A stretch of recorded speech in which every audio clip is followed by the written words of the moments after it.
नमस्ते बच्चों, हिंदी की क्लास में आपका बहुत बहुत स्वागत है। हम क्षितिज की कविताओं पर बात कर रहे थे और हमने काफ़ी कवियों पर बात की है। आज जो हमारा कवि है वह है देव। देव जिनका पूरा नाम देवदत्त द्विवेदी है। ये इटावा के रहने वाले थे, जिसका हमने जिक्र पिछले वीडियो में कर चुके हैं। हमारे जो पाठ्यक्रम में है एक सवैया है। सवैया एक वर्णिक छंद होता है जिसमें वर्णों की गणना की जाती है, और वैसे ही एक छंद है वो है कवित्व छंद। तो सवैया के कई प्रकार हैं, इसमें एक छोटा प्रकार हमारे पाठ्यक्रम में लगता है और दो कविता है। एक कविता पर आज हम बात करेंगे। कवित्व यूँ समझे कि जो परंपरागत कविता होती है उसमें मात्राओं का, तुक का,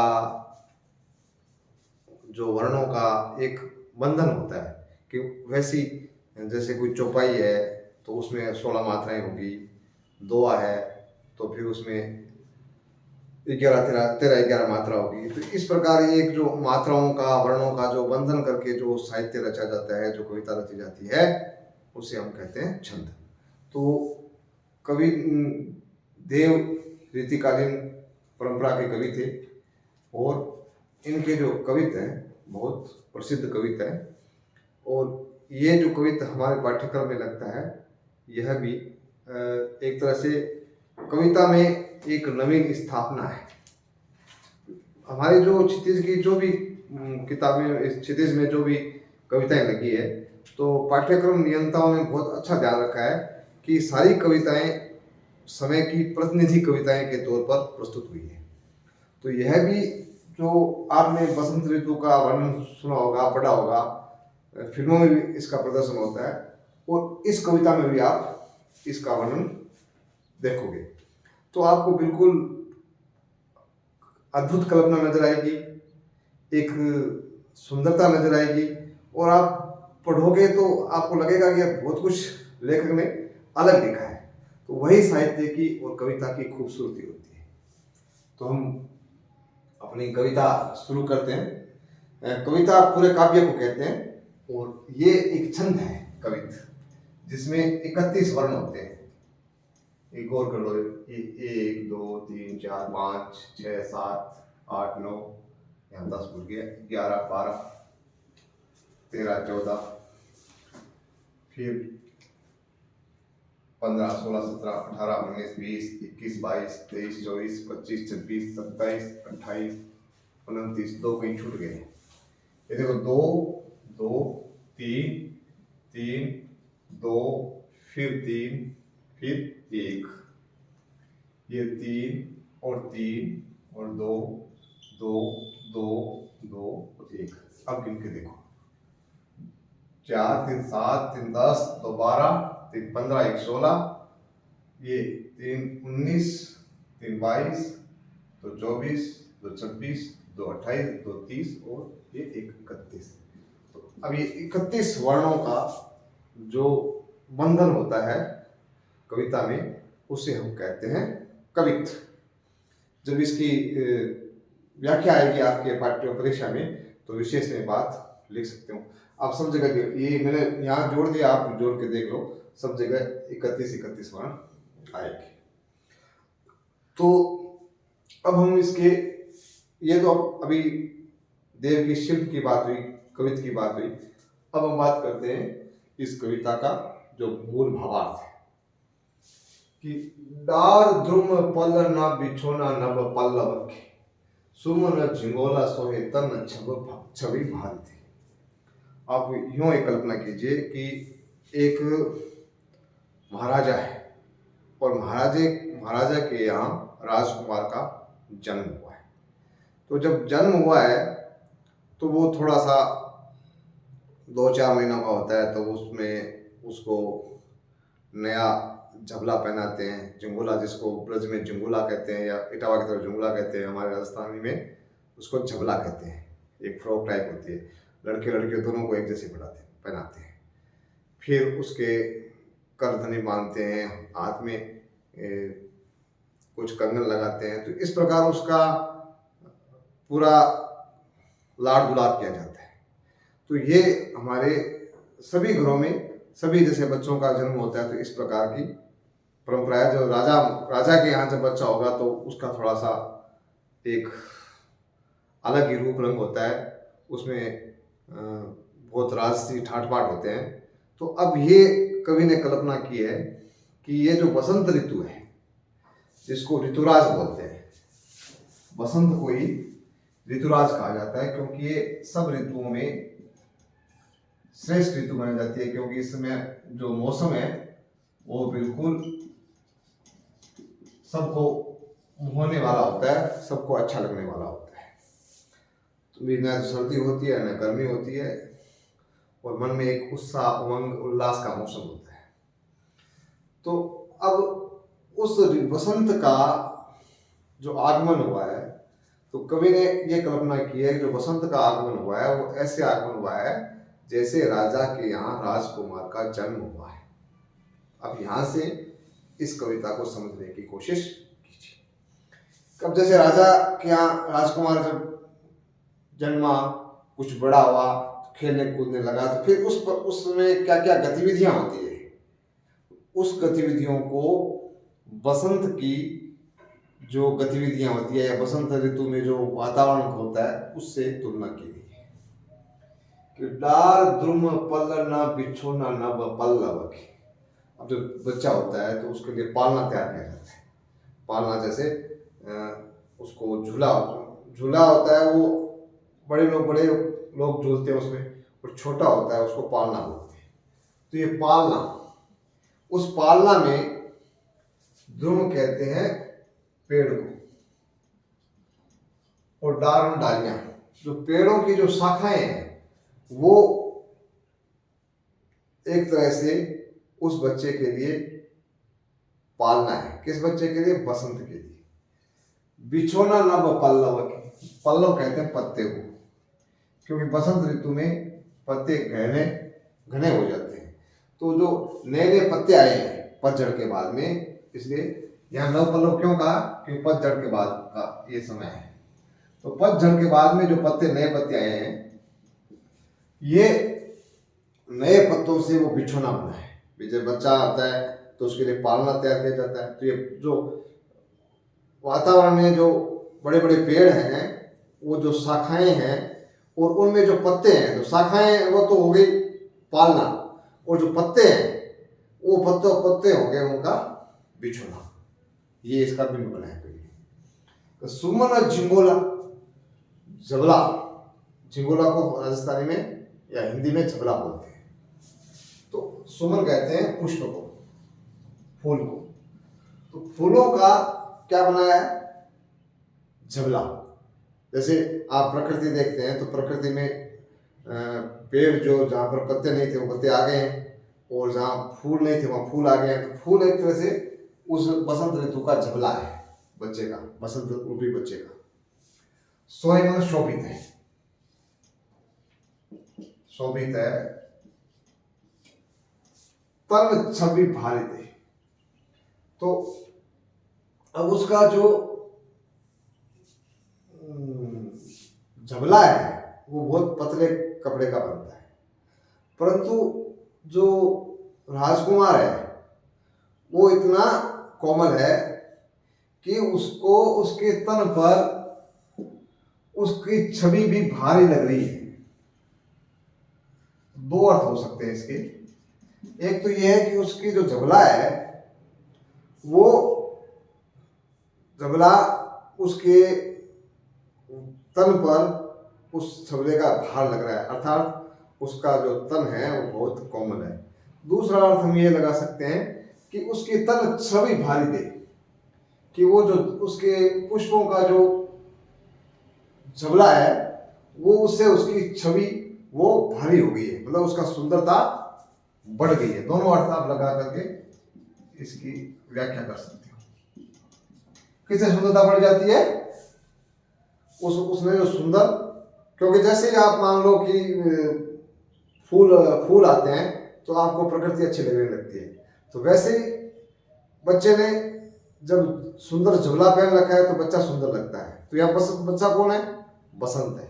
तो बसंत में जो फूल खिल रहे हैं वो ऐसे लग रहे हैं जैसे बसंत रूपी बच्चे ने सुमन रूपी झबला पहन लिया है और वो झबला उसमें बहुत शोभित हो रहा है और उसकी सुंदरता को और बढ़ा रहा है।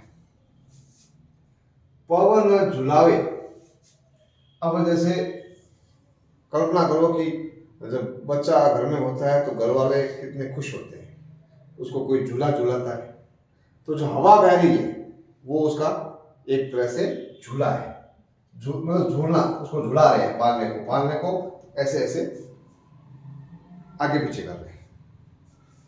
केकी कीर, केकी कहते हैं मोर को और कीर कहते हैं तोते को। बतलावे देव। अब जैसे छोटा बच्चा होता है जब वो हालांकि बोलता नहीं है, 9-10 महीने से पहले नहीं बोलता है, फिर भी कोशिश ये की जाती है कि उससे बात करते हैं, कैसे हो, ट्यू ट्यू ट्यू, हाँ, ऐसे बच्चे को हम बच्चे के साथ मस्ती करते हैं, कैसे बेटा, ये खाया क्या, ये पिएगा क्या। अब वो ना तो खाएगा ना पिएगा, परंतु जो बड़े बुजुर्ग मदर फादर जो भी होते हैं वो बच्चे के साथ इस प्रकार का खेल खेलते हैं, वो मनोवैज्ञानिक खेल है। तो अब वो जो पवन झुलावे, तो जो हवा है वो हवा चल रही है वातावरण में, तो ऐसा लगता है जैसे बसंत रूपी बच्चे को झुला झुला रही है। मोर और तोते जो बोल रहे हैं वो ऐसे लग रहे हैं जैसे बच्चे को बतला रहे हैं।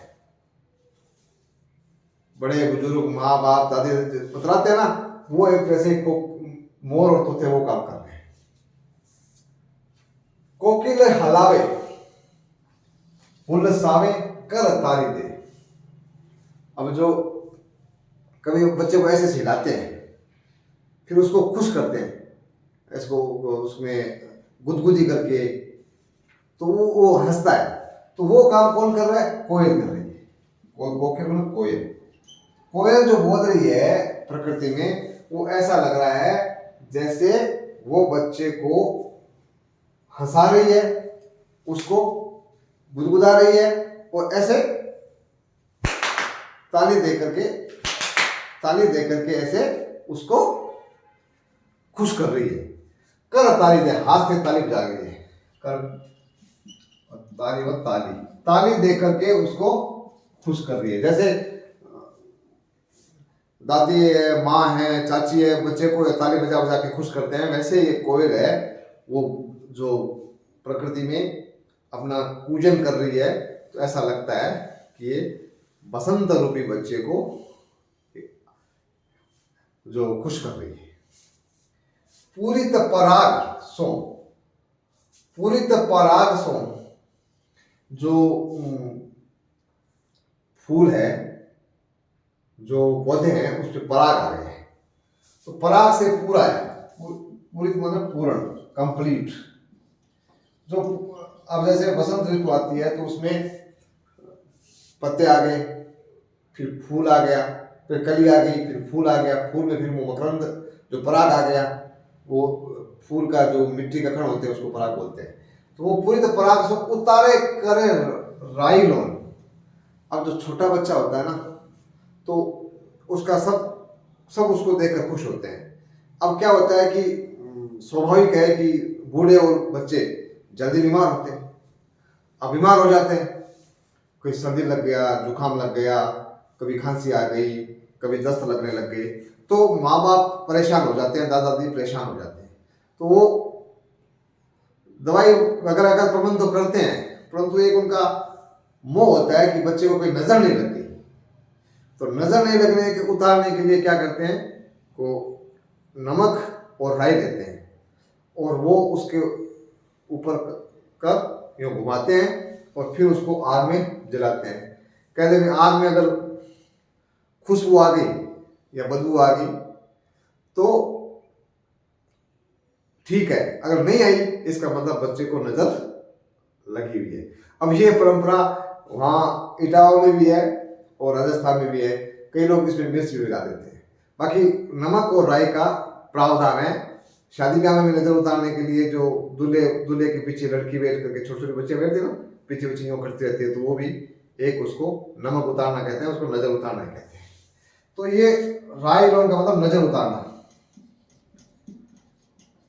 राई राई जो महीन महीन सरसों की तरह एक खाद्य वस्तु होती है, और उसमें नमक मिला करके फिर या तो एक गंठरी बना लेते हैं या ऐसे ही चिमटे ले लेते हैं, यूं बच्चे के ऊपर घुमाते हैं, फिर उसको आग में रखते हैं।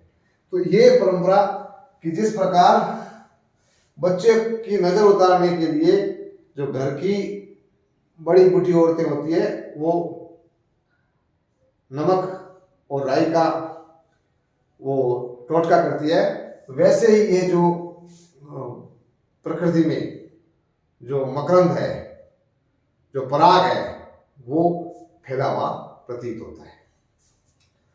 कंज कली नायिका लतान सिर सारी दे। अब वो इसका उसका साथ ही वर्णन है कि कंज कली नायिका, जो वातावरण में जो कमल खिले हुए हैं, कंज कली मतलब कमल या कमल की डाली, वो जो कली है, तो कमल की कलियां खिली हुई है, कमल खिले हुए हैं, वो एक तरह से नायिका है, मतलब एक स्त्री रूप दे दिया। लतान सिर सारी दे, और बेलों का वो उस पर सिर पर सारी, जैसे बड़ी बूढ़ी औरतें जब उस पर नमक और राई का टोटका करते हैं तो सिर को ढकती है, तो ऐसा लगता है जैसे वो जो बेल है, जो लताएं हैं, वो बड़ी बूढ़ी औरतों के रूप में प्रकट हो रही है, जो बसंत रूपी बच्चे को टोटके से उसको नजर से बचा रही है। तो यहाँ सिर साड़ी देव, सिर वो साड़ी, वो जो साड़ी पहनते हैं ना, उसको ऐसे साड़ी लगा के, मतलब वो सब नंगे सर उस पर वो टोटका नहीं किया जाता। तो वहां यहाँ लता कहते हैं बेल को। और नायिका जो वैसे हीरोइन के अर्थ में आता है, तो यहाँ एक स्त्री की कल्पना की है, जैसे स्त्री, ये जो कंज कली है वो जो कमल की कली है वो नायिका है, और उसने अपने सिर पर साड़ी पहन की है, क्योंकि वो जब वो कमल खिलता है तो बहुत सुंदर लगता है। तो जो कमल का जो खिलना है वो ऐसा लगता है जैसे नायिका ने, स्त्री ने, कोई माँ ने, दादी ने बसंत रूपी बच्चे की नजर उतारी है। मदन महीब जो को बालक बसंत दाई। मदन कहते हैं कामदेव को। एक कामदेव, एक कथा सुनी होगी आपने, जो शिव जी ने अपने तीसरे नेत्र से भस्म कर दिया था। ये रति इसकी पत्नी थी। अनंग मतलब इसका कोई अंग नहीं होता। कामदेव को अनंग इसलिए बोलते हैं कि इसका कोई अंग नहीं, दिखाई नहीं देता, ये हमारे मन का भाव का नाम है। तो मदन महीब जो को, महीब कहते हैं राजा। बालक कौन है? बसंत। तो ये जो बसंत है वो कामदेव का पुत्र है, अर्थात जो बसंत ऋतु में जो आपको मस्ती, निखार, सुंदरता, ये चीजें सब लिख लोगी। मस्ती में मौज मस्ती, निखार, ये सौंदर्य, ये ओज, ये सब कुछ जो दिखाई दे रहा है, ये सब कुछ कामदेव के कारण है, क्योंकि ये कामदेव का पुत्र है। और कामदेव इन सब का देवता होता है। ऐसा माना जाता है कि जो हमारे हृदय में प्रेम का, सौंदर्य का भाव उत्पन्न होता है वो कामदेव के कारण होता है। काम का भाव का अर्थ मतलब ये होता है, काम का एक तो वर्क होता है काम, और दूसरे काम का मतलब होता है लगाव का भाव, प्रेम का भाव। ऐसे तो ये जो कामदेव है, ये मतलब कामदेव मतलब दुनिया से लगाव, दुनिया से मोह, दुनिया से प्रेम, सुंदरता का काम। तो ये इस कारण ही ये बसंत में ये सब चीजें आपको दिखाई दे रही है। प्रातः ही जगावत गुलाब चटकारी दे। अब जो बसंत बच्चा है, तो बच्चे को जब नींद से उठाया जाता है, तो पहली बात तो यह है कि उसको नींद से उठाया नहीं जाता, फिर भी ज़्यादा लंबा समय होता है तो उसको उठाते हैं। तो उसको उठाते हैं तो ऐसे झिझोड़ते नहीं है, उसको हल्के से ऐसे ऐसे करके, या कानों के पास ऐसे ऐसे चुटकी बजा करके, या बालों पे ऐसे हाथ फिरा करके उठाते हैं। तो यह करेंगे गुलाब चटकारी दे, जो गुलाब खिले हुए हैं, क्योंकि ये गुलाब सूर्य की प्रकाश से खिलते हैं। तो जैसे सूर्योदय होता है गुलाब खिलाते हैं, तो वह ऐसा लग रहा है जैसे सूर्योदय हुआ है तो गुलाब खिल रहे हैं, तो ऐसा लग रहा है जैसे बसंत रूपी बच्चे को गुलाब चटकारी दे करके ऐसे उठा रहा है। तो चटकारी चिटुकी ऐसे भी कह सकते हैं, हमारे यहाँ राजस्थानी में ऐसे भी बोलते हैं। तो यहाँ वो यूं करके बच्चे को जो उठाते हैं ना, कान के पास यूं करके, तब उसको बोलते हैं चटकारी दे करके। तो प्रातः ही कहते हैं मॉर्निंग में, सुबह। तो मॉर्निंग में जो बच्चे को जो उठाया जाता है उसको कहते हैं प्रातः ही जगावत। तो ऐसा लगता है कि बसंत रूपी बच्चे को गुलाब का जो खिलना है वो उसको जगा रहा है। कैसे जगा रहा है? चटकारी दे करके। तो अब पूरी कविता में कवि ने जो बसंत है इसको कामदेव के पुत्र के रूप में और एक राजा के बेटे के रूप में चित्रित किया है।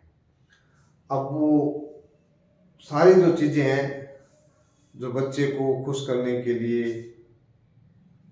होती है, जगने से लेकर के सोने तक, वो सारी बातें इसमें वर्णित हुई है। अब इसमें प्रश्न कैसे बनते हैं कि ऐसे ऐसे प्रश्न पढ़ लिया कि जो बाल वर्णन है वो अन्य कवियों ने भी किया है, मान लो सूरदास जी ने भी किया हो, तुलसीदास जी ने भी किया है। तो वो वर्णन और ये वर्णन कैसे भिन्न है? तो अब हम इसमें दो तीन तर्क दे सकते हैं। जैसे एक तो देव ने बसंत को एक बच्चे के रूप में चित्रित किया है जो नवीन कल्पना है, ये परंपरा से हटकर है। दूसरी बात, देव जी ने जो बसंत को कामदेव का पुत्र बताया है, बसंत में काम का प्रभाव जरूर दिखाया गया है, परंतु कामदेव का पुत्र कहीं नहीं बताया गया है। तो ये कामदेव का पुत्र कवि की नवीन कल्पना है। तीसरी बात कि जो भी बसंत ऋतु का वर्णन करते हैं तो उसमें ये प्रकृति के सौंदर्य का वर्णन किया जाता है। वो उसमें प्रकृति जैसे फूल खिल रहे हैं, वातावरण में नमी है, तालाब भरे हुए हैं, इस प्रकार का वर्णन आ जाता है। परंतु जब देव ने वर्णन किया है वो ऐसा वर्णन हो रहा है जैसे वो जो जितने भी प्रकृति के उपकरण हैं वो सारे उपकरण काम से ही सीखते हैं। काम, तो ये एक कवि की नवी कल्पना है। काम के बारे में बताया था, ये इन चीज़ों को सबको, ये सब चीज़ें काम इसको कहते हैं। तो ये इस प्रकार हम कह सकते हैं कि कवि ने इस कविता में अन्य जो बाल वर्णन है उससे हटकर बाल वर्णन किया है। तो यहाँ बाल वर्णन और प्रकृति वर्णन इसको एक साथ किया है। इस रूप में ये जो बाल वर्णन है वो अन्य बाल वर्णनों से भिन्न है, प्रकृति वर्णनों से भी भिन्न है। दूसरा प्रश्न हो सकता है कि जैसे ये प्रातः ही जगावत गुलाब चटकाई देश का मतलब क्या है। इसका मतलब सीधा सा है कि जिस प्रकार सूर्योदय हो जाता है और गुलाब खिल जाते हैं तो ऐसा लगता है जैसे वो बसंत रूपी बच्चे को चटकाई दे करके जगा रहे हैं। क्योंकि जो बसंत जो फूल जब जब सूर्य की किरणें पड़ती है कमल के फूल पर तो वो एक चमक बनती है, तो उस चमक को कवि ने चटकारी का नाम दे दिया, ऐसे चुटकी का नाम दे दिया। तो अब ये भावों की बात है। अब आपके सामने ये सवाल पूछे जा सकते हैं इसमें अलंकार कैसे कैसे हैं। तो आप अनुप्रास अलंकार ढूंढ सकते हो, जैसे हल्द्रावी यहाँ अनुप्रास है, यहाँ भी अनुप्रास है पुरित में, ये मदन मही यहाँ भी अनुप्रास है। और पूरे में एक तरह से रूप बांधा गया है जिसमें बसंत को कामदेव का पुत्र बताया है। तो ये एक रूपक इसमें पूरी कविता में है। तो दूसरी बात, कविता ने लोक की बात को अपनी, ये दरबारी कवि होते हुए भी लोक की बात को अपने काव्य में जगह देते हैं। तो ये जैसे रायलोन की जो परंपरा है ये लोक की परंपरा है, और इसको कवि ने ये अपने इस कविता में जबरदस्त तरीके से रखा है और पाठक को तुरंत बात समझ में आ जाती है। तो इस प्रकार इस कविता को हम अच्छे से 3-4 बार पढ़ेंगे तो समझ जाएंगे। और कविता को समझने के लिए आपको पहले से वो अपने को कल्पना बैठानी पड़ेगी कि बसंत एक बच्चा है और कामदेव का बच्चा है, और फिर जो ये तोता मोर बोल रहे हैं, फूल पेड़ पत्ते, ये सब वो उस बच्चे के आसपास के चीज़ें हैं जो बच्चे को खुश करने में लगी हुई थी। तो ऐसा लगता है जैसे वो मनुष्य मात्र को खुश करने का एक विधान है जो बसंत है। तो आप इस वीडियो को अच्छे से देखें, 2-3 बार 4 बार देखेंगे तो कविता अच्छे से समझ में आ जाएगी और सारे इसके सवाल भी आप हल कर पाएंगे। जो अन्य देव के सवैया है उसको जानने के लिए मेरे YouTube चैनल को आप सब्सक्राइब कर सकते हैं, मेरे साथ लगातार जुड़े रहने के लिए। जय हिंद, जय भारत, धन्यवाद।